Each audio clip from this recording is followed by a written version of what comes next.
Le village de Kofi, niché au creux d'une vallée verdoyante entourée de collines arides, était un lieu où le temps semblait s'être arrêté. Les maisons, construites avec de l'argile séchée et des toits de chaume tressés, résistaient vaillamment aux assauts du vent chaud qui balayait la plaine et aux pluies torrentielles qui transformaient les chemins en rivières de boue rougeâtre. Chaque pierre, chaque mur portait l'empreinte des générations passées, des ancêtres qui avaient labouré la terre infertile, creusé des puits asséchés par la sécheresse et élevé des familles dans l'ombre de la pauvreté persistante. Les habitants, une communauté unie par le sang et les traditions, se retrouvaient chaque soir autour d'un feu central sur la place du village. Là, sous un ciel étoilé qui semblait infini, les anciens contaient des légendes anciennes, des histoires de héros oubliés, de esprits protecteurs des récoltes et de leçons tirées des épreuves de la vie. Mabé, une veuve au visage marqué par les ans et les soucis, avait élevé son fils unique, Kofi, avec une détermination farouche. Son mari, un fermier robuste, avait été emporté par une fièvre mystérieuse des années plus tôt, laissant Mabé seule face à la dure réalité de la survie. Elle travaillait inlassablement la terre, cultivant des parcelles de manioc aux racines noueuses, d'ignames dodus enfouis dans le sol craquelé, et un petit jardin de légumes où poussaient des tomates ridées par le soleil et des feuilles d'épinards résistantes. Ses mains, calleuses et veinées, étaient le témoignage de journées interminables passées à biner, arroser et récolter sous un soleil impitoyable. Malgré la misère qui les entourait, les récoltes maigres, les outils usés jusqu'à la corde, les vêtements rapiécés, Mabé instillait en son fils une sagesse profonde. Elle lui répétait souvent d'une voix douce mais ferme, tandis qu'il partageait un repas frugal de bouillie de manioc. « La pauvreté n'est pas une honte, mon fils. La honte, c'est d'oublier d'où l'on vient. Souviens-toi des racines qui te nourrissent, même si elles sont enfouies dans la poussière. » Kofi, un jeune homme de 18 ans aux épaules déjà larges, forgé par le labeur quotidien, écoutait sa mère en silence, ses yeux noirs brillant d'une lueur de rêves inavoués. Il aidait au champ dès l'aube, portant des seaux d'eau du puits communal, réparant les clôtures de branchage pour protéger les cultures des animaux errants et vendant parfois des surplus au marché voisin pour quelques pièces. Mais au fond de lui, une ambition bouillonnait. Il voulait offrir plus à sa mère qu'une vie de privation. Il imaginait un avenir où ils auraient une maison plus solide, des champs plus fertiles, peut-être même un troupeau de chèvres. Pourtant, les temps étaient durs et incertains. Des rumeurs persistantes circulaient parmi les villageois. Des milices rebelles se formaient dans les régions avoisinantes, pillant les ressources et semant la terreur.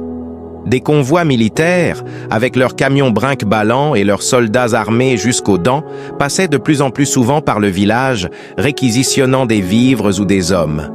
Les anciens, assis en cercle autour du feu, murmurèrent d'une voix grave « Le pays n'est plus le même. Les ombres de la guerre s'allongent sur nous, et bientôt, elles engloutiront tout. » Un matin fatidique, alors que le soleil se levait à peine, peignant le ciel d'un rose timide, les tambours militaires résonnèrent sur la place du village comme un appel inexorable. Les soldats, alignés en rangs serrés, annoncèrent d'une voix tonitruante que tous les jeunes hommes valides étaient appelés au service. C'était une conscription forcée, justifiée par la menace grandissante des rebelles. Kofi, qui aidait sa mère à préparer le petit déjeuner, sentit son cœur s'emballer comme un tambour affolé. Il savait que résister serait perçu comme une trahison, puni de mort ou d'emprisonnement. Autour de lui, les mères serraient leurs fils contre elles, les pères baissèrent la tête en signe de résignation impuissante. Quand Kofi posa ses yeux sur Mabé, il vit des larmes qu'elle essayait vainement de cacher derrière un voile de stoïcisme. Elle le serra dans ses bras, murmurant à son oreille « Que les ancêtres veillent sur toi, mon enfant. » C'était le début d'une épreuve qui allait tester les liens les plus profonds. forger des âmes dans le creuset de la souffrance et révéler la véritable force de l'esprit humain face à l'adversité. Le jour de son départ, Kofi reçut son uniforme vert olive, taillé dans un tissu rugueux et rigide qui contrastait violemment avec ses habits simples de village, des tuniques en coton usées et des pantalons rapiécés.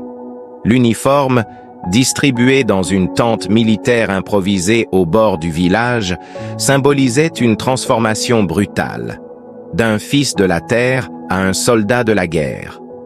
Les instructeurs, des hommes endurcis au visage scarifié par les combats passés, aboyaient des ordres, forçant les recrues à s'aligner, à saluer, à marcher au pas. Kofi, entouré d'autres jeunes du village, des amis d'enfance comme Yakuba le farceur et Soro le timide, sentait un mélange de peur et de résignation l'envahir.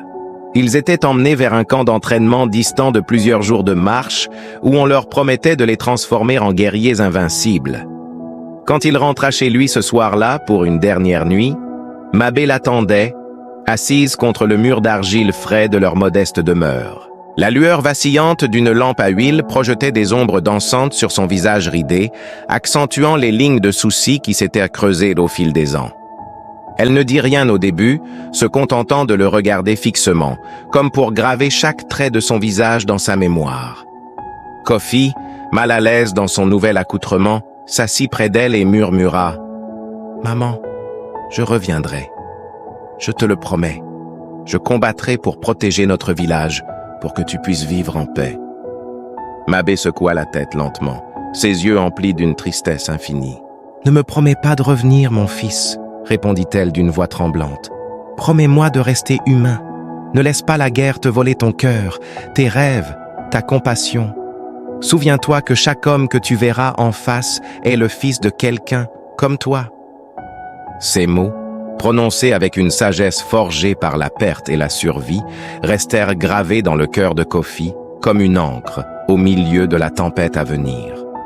Le lendemain, au lever du soleil, le convoi partit dans un nuage de poussière rouge.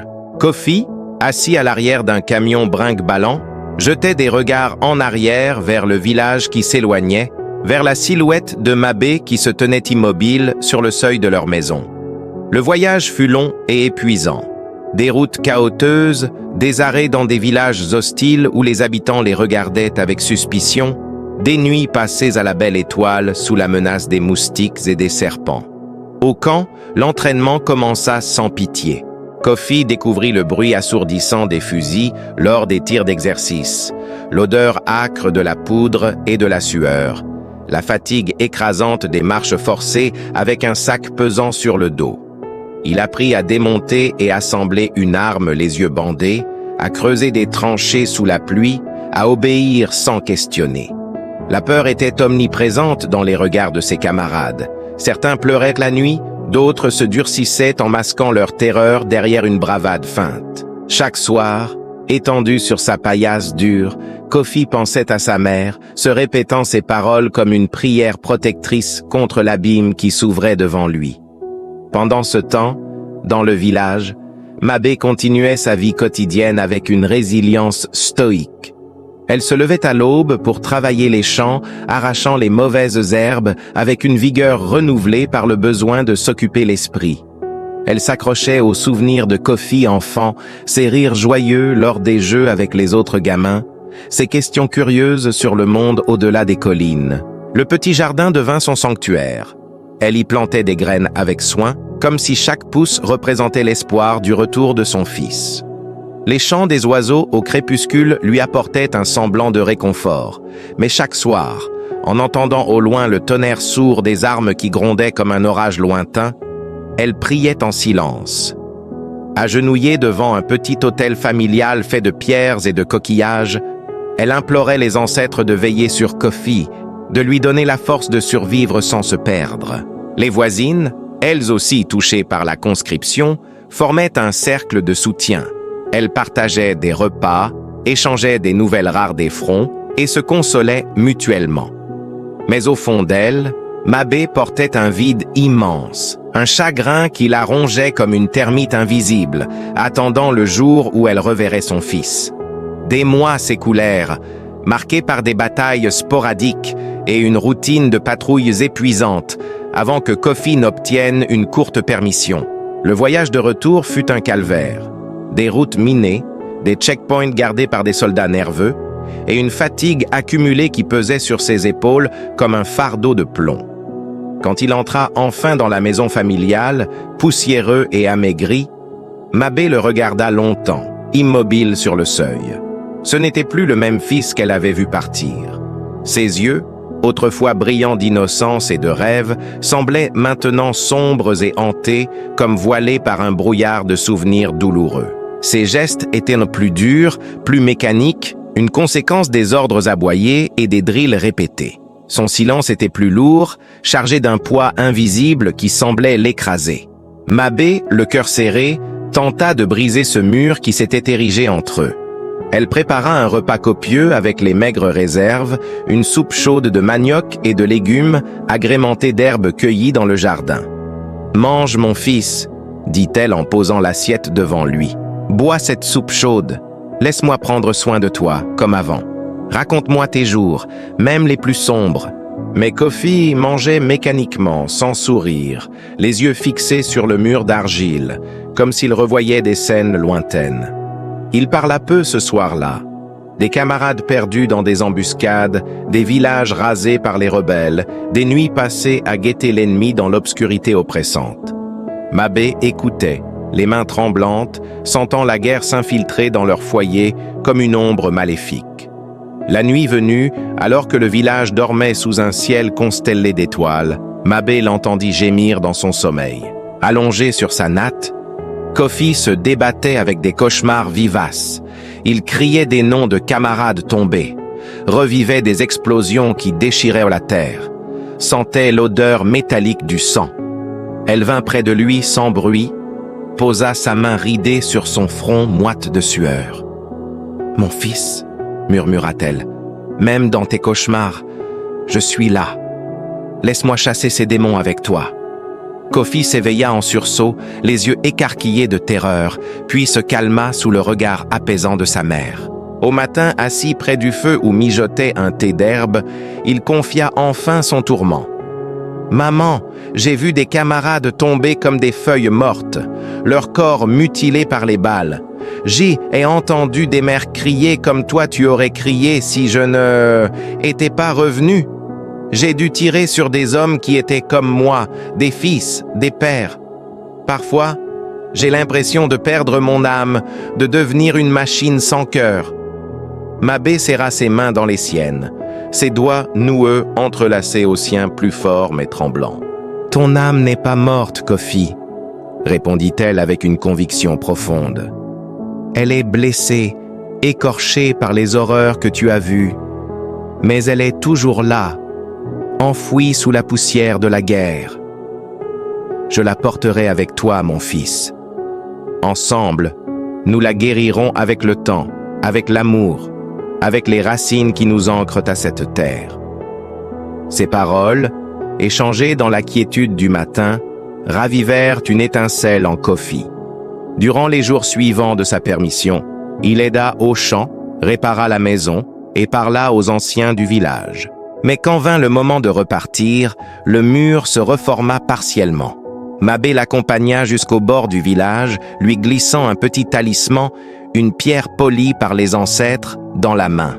« Porte-le près de ton cœur, » dit-elle. « Il te rappellera qui tu es. » Kofi partit, le cœur lourd, mais avec une lueur d'espoir ténue. La guerre, jusque-là un écho distant, s'abattit sur le village comme une tempête furieuse. Une nuit sans lune, alors que les habitants dormaient d'un sommeil inquiet, le ciel s'illumina soudain de flammes orangées et de lueurs explosives. Des tirs sporadiques éclatèrent, suivis de cris de panique et du rugissement des moteurs de véhicules rebelles. Les enfants pleuraient dans les bras de leur mère, les femmes couraient dans les rues étroites, emportant ce qu'elles pouvaient de bien précieux, tandis que les hommes, armés de machettes ou de bâtons, tentaient vainement de défendre leur foyer. Les maisons d'argile, si solides en apparence, s'effondraient sous les impacts des balles et des grenades, crachant des nuages de poussière et de débris. Kofi, qui avait été rappelé d'urgence au front, mais se trouvait par chance en patrouille près du village, accourut au milieu du chaos. En uniforme, son fusil à l'épaule, il se fraya un chemin à travers les flammes et les fumées âcres. Il trouva Mabé terrée dans leur maison, serrant contre elle un baluchon de vêtements et de souvenirs. « Maman !» cria-t-il en la saisissant par le bras. Il se plaça devant elle comme un bouclier humain, levant son arme tremblante vers les ombres menaçantes. Autour d'eux, le chaos régnait. Des voisins fuyaient, des rebelles pillaient les réserves de nourriture, des tirs sporadiques fauchaient des vies innocentes. Kofi protégea Mabé en la collant contre le mur d'argile qui tenait encore, utilisant son corps pour la couvrir. Une balle siffla près d'eux, ébréchant le mur et couvrant leur visage de poussière. « Reste baissé !» hurla-t-il, le cœur battant la chamade, partagé entre son devoir de soldat et son instinct de fils. La nuit sembla durer une éternité, un tourbillon de feu, de cris et de sang. Quand le jour se leva enfin, blafard et chargé de fumée, le village n'était plus que ruines fumantes. Des maisons effondrées, des corps inertes gisant dans la poussière, des enfants orphelins errant hagards. Leur propre demeure était partiellement détruite, un mur effondré, le toit en feu, le jardin piétiné. Kofi s'assit au milieu des décombres, couvert de poussière et de suie, les yeux vides fixés sur l'horizon. « Maman, à quoi bon tout ça ?» murmura-t-il d'une voix brisée. « Je voulais être fort pour te protéger, mais je ne suis qu'un survivant parmi les ruines. La guerre nous a tout pris, nos rêves, nos voisins, notre paix. » Mabé, blessé légèrement à l'épaule par un éclat, posa sa main sur son visage maculé. « Survivre, c'est déjà être fort, mon fils, » répondit-elle avec une force surprenante malgré sa douleur. « Mourir est facile, une fin rapide. Vivre est courageux, car cela signifie affronter les lendemains, reconstruire sur les cendres. Nous recommencerons comme nos ancêtres l'ont fait avant nous. » Ces mots résonnèrent en lui comme une vérité amère mais nécessaire, un phare dans l'obscurité. Dans les jours qui suivirent, le village enterra ses morts lors d'une cérémonie poignante. Des chants funèbres montèrent vers le ciel, des offrandes de manioc et d'eau furent déposées sur les tombes fraîchement creusées. Kofi, aidé de survivants, éteignit les derniers feux, distribua de l'aide aux veuves et orphelins et renforça les défenses rudimentaires. Mais l'attaque avait laissé des cicatrices indélébiles. La peur s'était insinuée dans chaque cœur et le village, autrefois vibrant, n'était plus qu'un fantôme de lui-même. La guerre dura encore de longues années, un conflit interminable fait d'escarmouches, d'embuscades et de négociations avortées. Kofi, promu sergent pour son courage lors de l'attaque du village, passa ses mois en première ligne, patrouillant dans des jungles denses où les rebelles se cachaient, défendant des positions stratégiques sous un feu nourri et assistant à des atrocités qui hantèrent ses nuits. Il perdit des amis, vit des civils innocents pris entre deux feux et apprit à réprimer ses émotions pour survivre. Peu à peu, des accords de paix furent signés dans des capitales lointaines, négociés par des diplomates en costume qui n'avaient jamais connu la boue des tranchées. Le bruit des armes s'éloigna progressivement, remplacé par un silence précaire, chargé d'attente. Kofi, marqué par les années de combat, revint au village pour de bon. Il était plus âgé, son visage portait des rides prématurées creusées par le stress et le soleil, une cicatrice barrant sa joue droite comme un rappel permanent. Ses épaules, larges et musclées, semblaient lourdes d'un poids invisible, le fardeau des souvenirs, des regrets, des vies prises et perdues. Mabé, elle aussi, avait vieilli. Ses cheveux grisonnaient abondamment, ses mains tremblaient parfois en tenant une houe, et son dos se courbait sous le poids des ans et des soucis. Mais son regard conservait une étincelle de vitalité, une détermination qui inspirait les villageois. Un soir, assis tous deux contre le même mur d'argile qui avait survécu à l'attaque, réparé avec soin, Kofi brisa le silence. Je ne veux plus tenir une arme, maman. J'en ai assez du sang et de la destruction.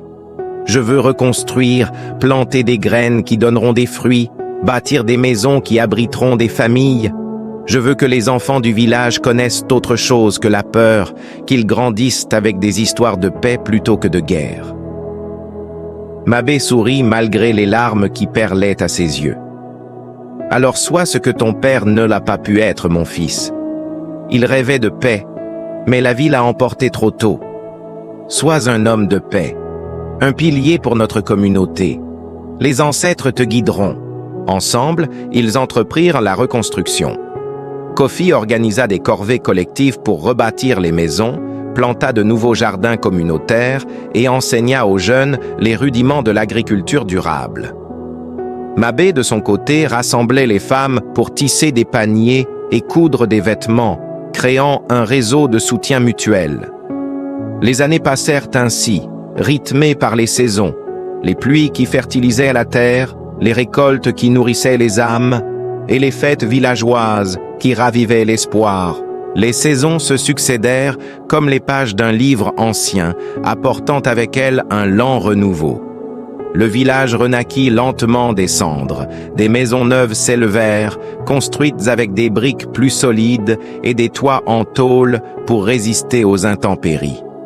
Des rires d'enfants résonnèrent de nouveau dans les ruelles, chassant les échos des cris passés. Les champs, autrefois dévastés, bourgeonnaient de vie.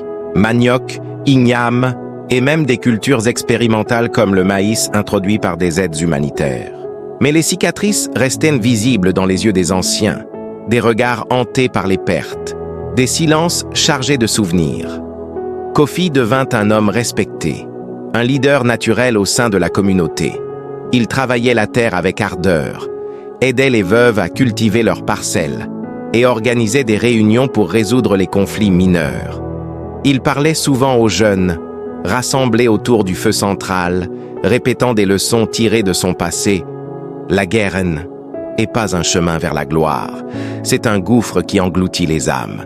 Leurs visages, fatigués mais apaisés, étaient illuminés par la lueur dorée du crépuscule. L'air était empli du chant des grillons et de l'odeur terreuse de la pluie récente. Kofi prit la main de sa mère. « Maman, je te le promets, ma vie ne servira plus jamais à détruire. Elle servira à semer des graines de paix, à élever des enfants qui ne connaîtront pas la guerre, à honorer nos racines. » Mabé, les yeux brillants de fierté, répondit « Et moi, mon fils, je partirai le cœur en paix, car tu as choisi la vie malgré les ténèbres. Tu as transformé la douleur en force, et c'est le plus grand legs qu'une mère puisse espérer. » Dans ce silence complice, une promesse flottait comme un serment sacré, affirmant que malgré la douleur, les pertes et les épreuves, les amours dès une mère et la résilience dès un fils pouvaient écrire une nouvelle histoire, celle de la paix durable.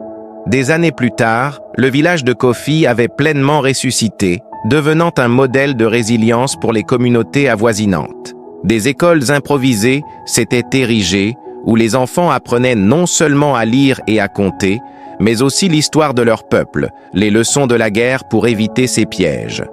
Kofi, maintenant un homme d'âge mûr, aux tempes grisonnantes, avait fondé une famille. Une épouse aimante nommée Aïssa, rencontrée lors d'une foire régionale, et 2 enfants.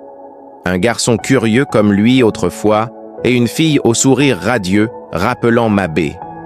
Il avait étendu les cultures, introduisant des techniques d'irrigation apprises d'ONG, transformant les champs arides en oasis productives. Le village exportait maintenant des surplus au marché, apportant une prospérité modeste mais stable. Mabé, affaibli par les ans, passait ses jours à conter des histoires aux petits-enfants, assises sous un arbre centenaire au centre du village. Elle leur parlait de Kofi enfant, de la guerre qui avait failli tout détruire et de la force de l'amour familial. « Les racines dans la poussière nous rappellent d'où nous venons, » disait-elle. « Mais c'est notre volonté qui nous fait grandir vers le ciel. » Kofi, honorant sa promesse, avait créé une association pour les vétérans, des réunions où les anciens soldats partageaient leurs traumatismes, apprenaient à guérir et aidaient à la reconstruction régionale. Il voyageait parfois dans d'autres villages pour prêcher la paix, utilisant son expérience comme un témoignage vivant. Un après-midi paisible, alors que Mabé s'éteignait doucement entouré de sa famille, elle murmura à Kofi, « Mon fils, l'histoire continue à travers toi. Porte nos racines avec fierté. » Après son départ, Kofi planta un arbre en son honneur près du mur d'argile, un symbole de vie éternelle. Les années suivantes, le village prospéra et l'héritage de Mabé et Kofi se transmit. Une leçon que la paix n'est pas une absence de conflit, mais un choix quotidien de construire, d'aimer et de se souvenir. Ainsi, de la poussière naquit un avenir florissant, prouvant que même les épreuves les plus sombres peuvent nourrir les racines d'une nouvelle ère.